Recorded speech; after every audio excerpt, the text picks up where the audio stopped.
Welcome back, everyone, to another episode of Bleak Rides, Motorcycles, and Murder. Got one for you today. Pretty rough. We're going to get through it together. This is a story of a 1990s mega murder, really. 87 people died as a result of one person's actions. An arson at an unlicensed social club in New York. This is the story of the Happy Land murders, or Happy Land fire, however you want to see it. Let's do a little intro and get into the video.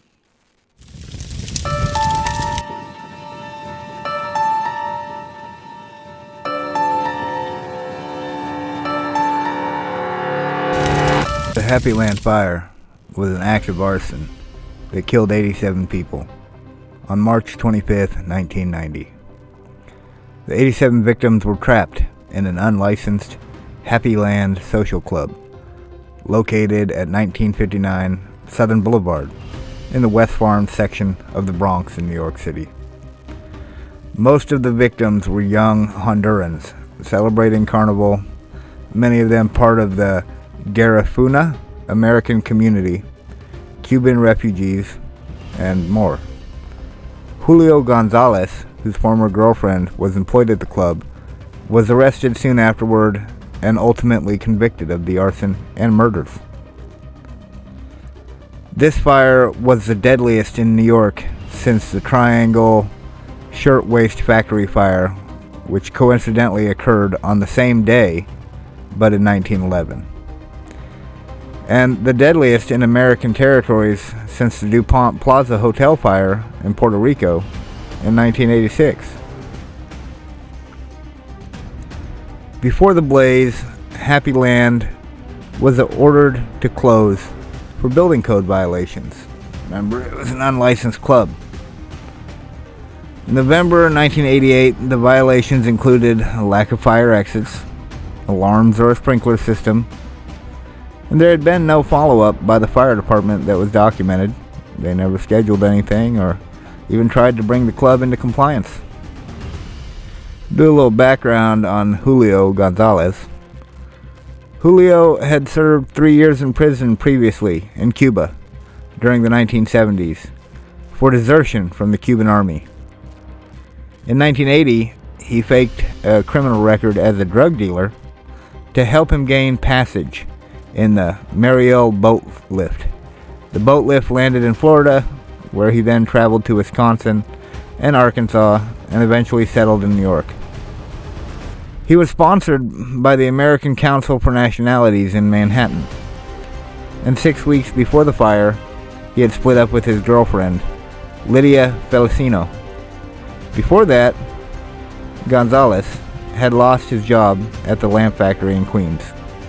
So it was kind of a series of spiraling out for Julio. He was 2 weeks behind on his rent, and the owner of the boarding house where he was staying said to him, "From what I know, he was down to his last hope." I've been to New York, and I really enjoyed the place. I never got out of Manhattan. I never made it to the Bronx. But what I've seen of New York, it was in an infinitely large city. I rather enjoyed that I was just a tourist, only in town for a short time. Trying to navigate a place that large, that complex, or even trying to live in such a place would be very foreign to me.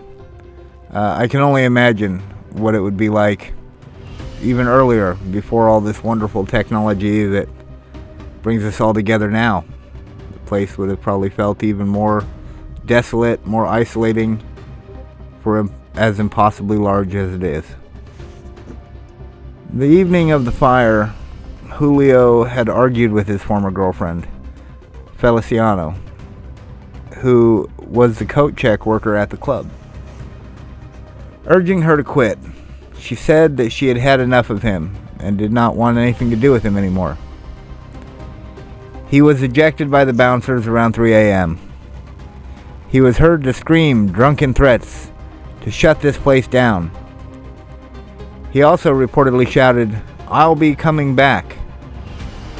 Felicino tried to warn others, worried that Gonzalez was going to do something terrible. Gonzalez went to an Amoco gas station, then returned to the establishment with a plastic container with just $1 worth of gasoline. He spread the fuel at the base of a staircase, the only access into the nightclub, and ignited it. He ignited the gasoline, which quickly took off into a roaring flame, and 87 people died in the resulting fire. 19 bodies were found downstairs, the others upstairs. 6 bodies were found within several feet of the front door. Some of those trapped had punched a hole through the wall to the adjoining Union Hall in an attempt to escape. Most of the deaths were from asphyxiation or trampling. The club had filled with toxic smoke so quickly that some of the victims were found with drinks still in hand. Most of the victims were young people, young Hondurans. They were celebrating Carnival. They were largely drawn from members of the local Garifuna American community. 150 firemen responded to this blaze, which was extinguished in about 5 minutes. Initial reports indicated that only 3 people survived the blaze, but later reports gave the number of survivors as 5 or 6. Among them was Felicino, Julio's girlfriend, the coat check, the club owner's wife, and a disc jockey, Ruben Valadares. Valadares was hospitalized in a guarded condition, with 2nd and 3rd degree burns over half his body. Dear listeners and viewers, have you ever felt your heart break so deeply, you were spurned so harshly, that you felt a deep roaring flame inside you to get revenge, to get back? Well, I think we've all felt that. Although I'd say probably 99% of us don't act upon it. We accept that things did not go the way we may have hoped. When 2 people come together or break up, usually one of them at the breakup isn't terribly happy. It's kind of coincidence that this place was called Happy Land when the man who would bring it crashing down in a fiery blaze was very unhappy.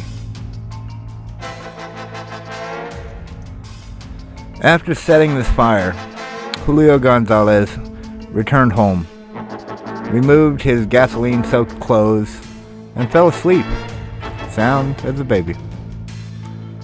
He was arrested the following afternoon, after police investigators interviewed Felicino, the ex-girlfriend, and learned of the previous night's argument.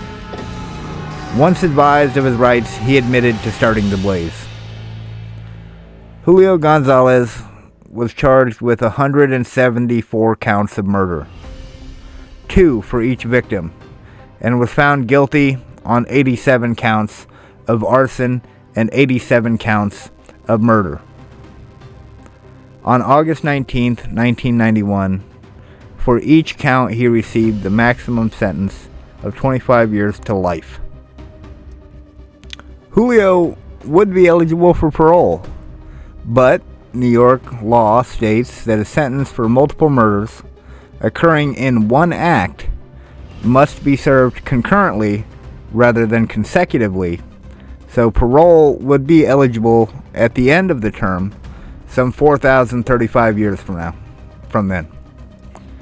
Julio would spend, I think, about 31 years in prison before dying of a heart attack on September 13th, 2016, at the age of 61.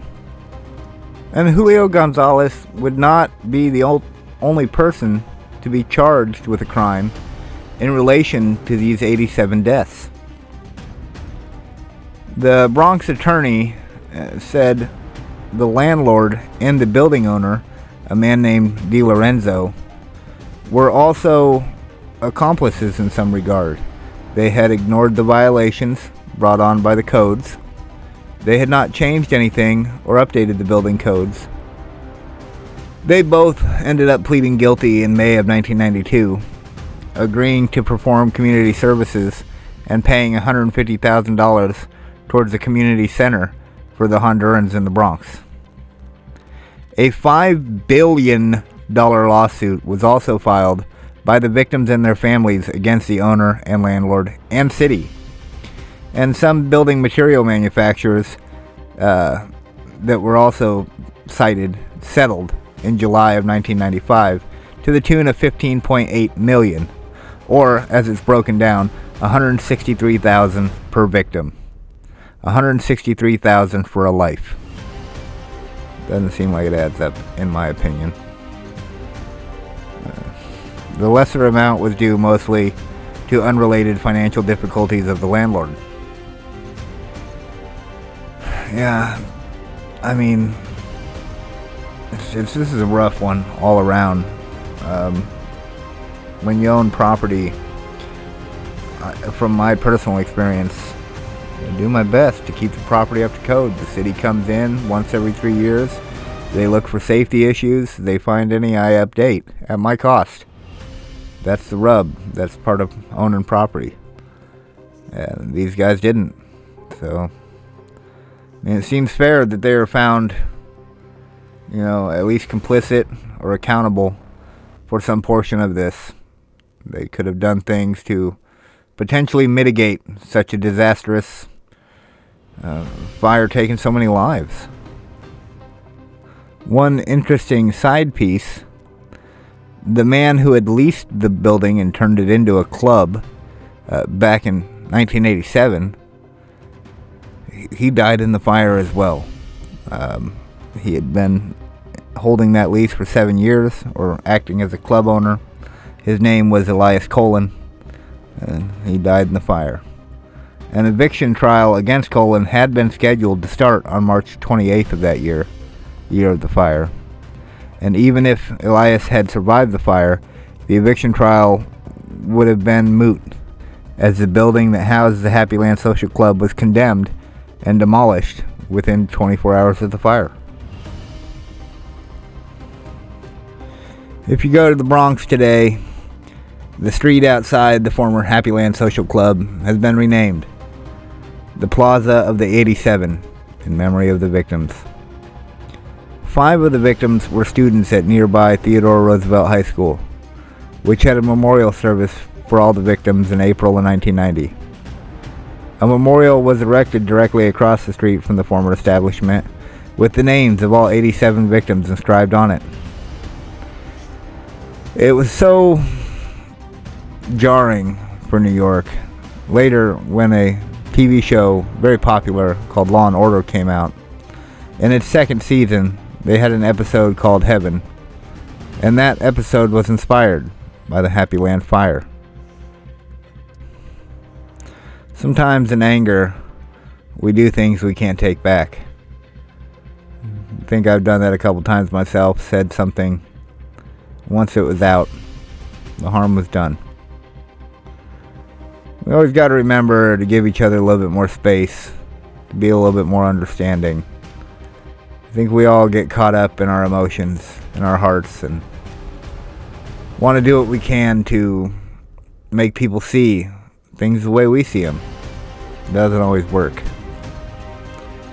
It's a terrible tragedy that Julio Gonzalez decided the answer to his problems was to set a building ablaze. And you have to wonder, certainly he would have known people would be in that building. Was he so blinded by the rage in his heart, or did he not care?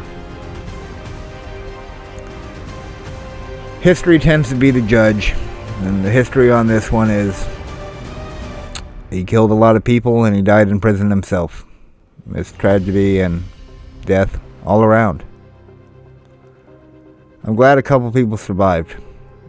Anytime there's a chance for life, glad it happens.